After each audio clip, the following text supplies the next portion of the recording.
بسم اللہ الرحمن الرحیم۔ مسلمانوں کو عظیم فتح کی خوشخبری۔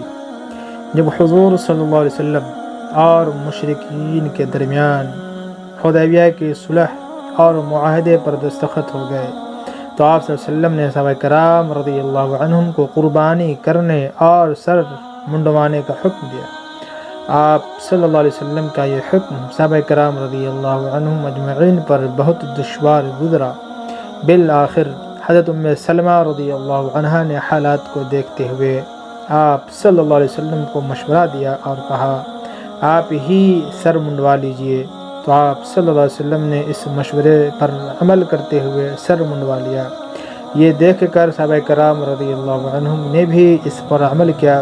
3 روز حدیبیہ میں قیام کر کے صحابہ کرام رضی اللہ عنہم اجمعین کے ساتھ جاتے وقت حضور صلی اللہ علیہ وسلم پر سورہ فتح کی آیت نازل ہوئی کہ ہم نے آپ صلی اللہ علیہ وسلم کو ایک کھلی ہوئی فتح عطا فرمائی ہے۔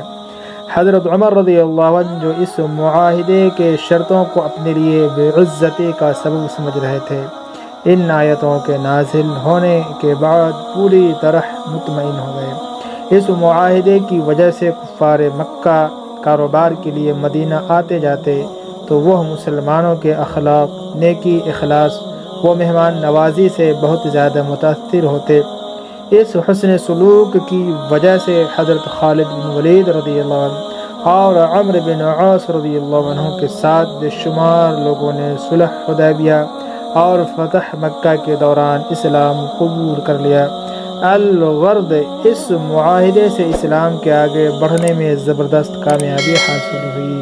اللہ پاک ہم سب کو دین کی سمجھ عطا فرمائے۔ والسلام علیکم ورحمۃ اللہ۔